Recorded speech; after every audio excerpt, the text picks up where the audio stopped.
Foram 18 dias do rebaixamento até a estreia no Campeonato Brasileiro. Tempo suficiente para Hélio dos Anjos tentar dar uma nova cara para uma desacreditada Ponte Preta. E logo na estreia, um campeão estadual pela frente. Com a conquista do título gaúcho, o Grêmio chegou embalado ao Moisés Lucarelli. Lucas Silva, logo aos 2 minutos, já tinha deixado a torcida gremista animada. Torcida que, inclusive, compareceu em grande número no Majestoso. Com 3 reforços em campo e um time modificado do Paulistão, a Ponte Preta mostrava uma postura bem melhor do que a do time que foi rebaixado. Mas os visitantes também queriam levar os 3 pontos. Bruno Alves tentou de cabeça. Elias sofreu pênalti de Thiago Oliveira e deu a chance para a equipe gaúcha abrir o placar. Mas Lucas Silva não colaborou e chutou para fora.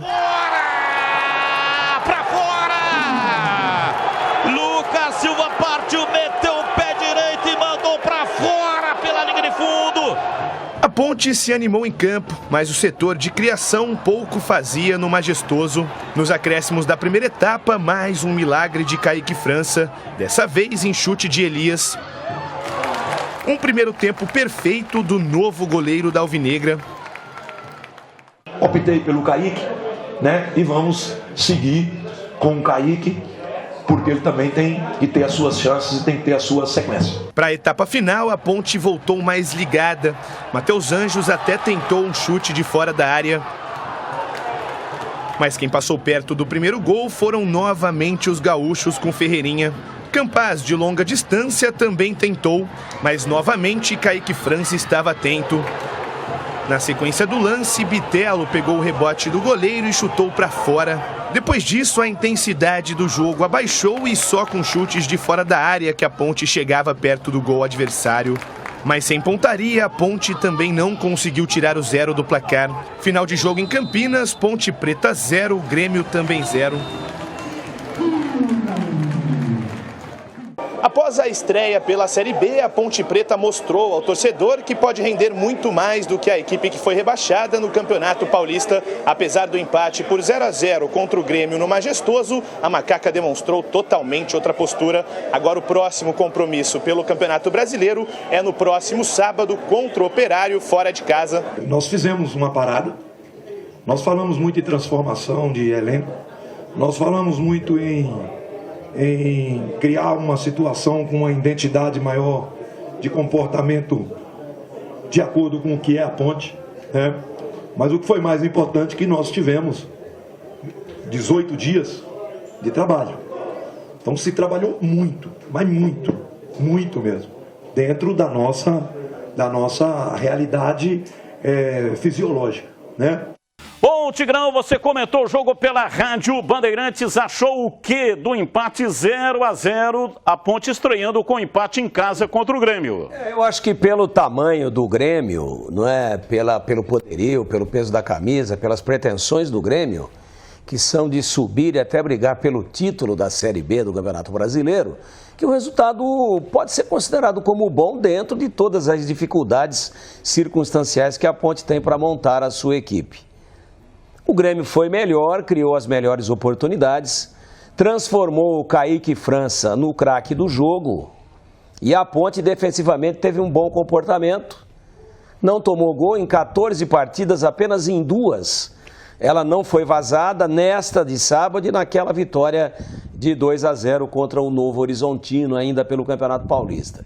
Então já é uma evolução, sim, né? O fato de não ter tomado gol. É bem verdade que o Grêmio também errou bastante nas finalizações, mas ele foi melhor do que a Ponte. A Macaca, no sistema de marcação de meio campo e da zaga, eu acho que teve um comportamento de razoável para bom e ofensivamente não existiu a ponto de não ter acertado o alvo gremista em nenhuma oportunidade. Chutou, mas chutou para fora. Agora, o mais importante, o time me pareceu melhor preparado fisicamente do que aquele time indolente, aquele time sem força nenhuma que caiu no Campeonato Paulista. Acho que a troca de preparação física, acho que uma revisão em todos os métodos indicados pela fisiologia já mostraram algum efeito positivo. time foi guerreiro, duelou de igual para igual contra o Grêmio, e fora alguns jogadores com intensidade e rotação ainda muito abaixo, como o Wesley e como o próprio Matheus Anjos, no demais a equipe correu muito e mostrou algumas coisas positivas, não é? Como a presença desse menino de 19 anos no meio-campo como segundo volante, o Amaral. Pareceu muito bem, uma aposta de coragem do Hélio dos Anjos. Então, de positivo, para mim o resultado não é ruim, não, diante de todas as circunstâncias. E a mudança claríssima de atitude e de postura da equipe, guerreando um pouco mais, né, do que a gente via dentro do Campeonato Paulista, Batista. E para você, CH, placar de 0-0, a Ponte não marcou gol, mas também não tomou. O que é um bom negócio, né? A Ponte que foi a defesa mais vazada do Campeonato Paulista. Além de tudo que o Tigrão já com precisão comentou, eu quero dizer do Leonaldi de novo, né? Fez um jogo acima de regular. Esse Amaral, gostei do Kaique França no gol. Tem que ter uma sequência, né? Não dá para você recortar uma partida e já tirar a conclusão. Tem que ter uma sequência e vamos ver o que eles vão apresentar. O que me preocupa, não é? Durante todo esse tempo, a gente, na parte física, melhorou, né? Melhorou, não há dúvida nenhuma, mas ofensivamente o time tem um caminho pela frente para poder ajustar. Como existem alguns jogadores para estrear e o Luca para voltar, eu acho que tudo isso traz um peso para que você imagine um futuro diferente, não é? Agora, é muito pouco ainda, né, Batista? É muito pouco tempo. E é muito pouco a apresentação que foi feita, principalmente no segundo tempo. E o fato preocupante, Batista, e me perdoem pela repetição disso, é quando você vê um time, depois de alguns dias de preparação, até acho que eu quero acreditar que seja falta de opção, tá? E até acho que é. Mas me preocupa quando, de novo, começa um campeonato novo, se tem um tempo e um período de preparação, o comandante que realiza as escolhas, ele de novo começa uma partida com o Fabrício, põe a tarja de capitão no Wesley e de novo o Anjos. O Anjos é o menos grave porque ali naquela posição ele não tem uma peça de reposição e talvez ele esteja, né, insistindo por falta de opção. Mas me preocupa, porque essa novela a gente já assistiu e já conhece todos os capítulos.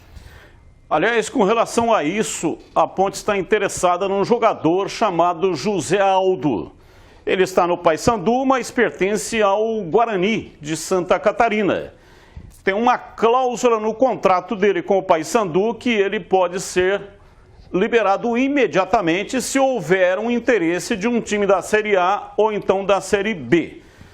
23 anos, ele que fez base no Internacional, passou pelo Palmeiras também, na base do Palmeiras, e está jogando, portanto, no Paysandu. Tem conhecimento do José Aldo? José Aldo bom é aquele do soco, né? Esse não é aquele lá, esse aqui é jogador. O do boxe é bom, virou até filme, né?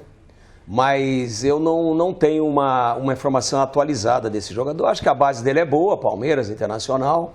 Mas eu vou atualizar as informações para ver como é que está, inclusive a parte física.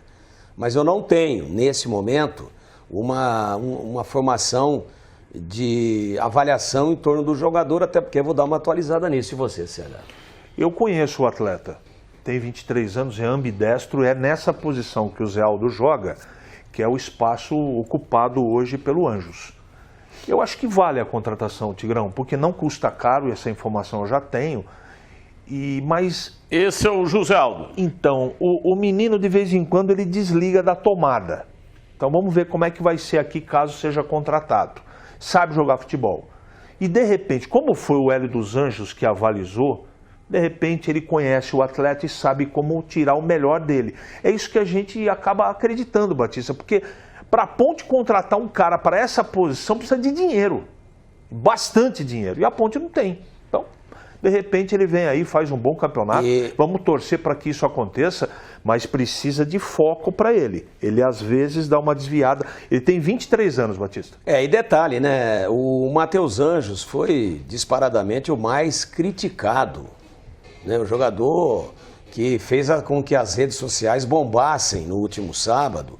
O próprio WhatsApp da Rádio Bandeirantes, com a qual os ouvintes se comunicam com a gente, todo mundo muito insatisfeito com a performance do Matheus Anjos, que errou tudo e mais um pouco ao longo da partida.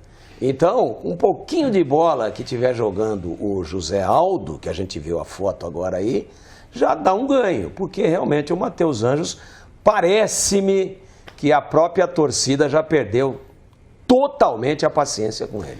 E uma informação, me mandaram mensagem perguntando por que a Ponte não chegou no Majestoso com o Gurilão para enfrentar o Grêmio. Eu fui atrás da informação, quebrou o câmbio do Gurilão. Ele está na manutenção e em breve estará de volta. Claro, a Ponte chegou com um ônibus, mas não era o Gurilão. E o motivo, portanto, é a questão aí do câmbio do Gurilão que está quebrado. O Batista, era outra pergunta. Calma, social, focada. e eu sei que você já fez a checagem, como sempre faz corretamente. Por que jogaram com a camisa do Luca com a 9? Já tem aí na rede social uma teoria da hecatombe dizendo, tá aí, ó, estão jogando com a camisa do Luca, o Luca foi embora ou vai embora. Eu queria que você falasse a respeito, né, Batista, que você checou a informação. Eu conversei com o presidente Marco Eberlin hoje pela manhã e fiz essa pergunta e ele me garantiu que não tem nada a ver, né? Os jogadores é que escolhem as camisas, o Danilo Gomes escolheu a 9. Como o Luca está no departamento médico se recuperando, quando o Luca voltar terá que escolher uma outra camisa. E aí eu perguntei, mas o Luca permanece? E ele disse, é lógico. Se surpreendeu até com a pergunta, porque está definido que o Luca vai permanecer.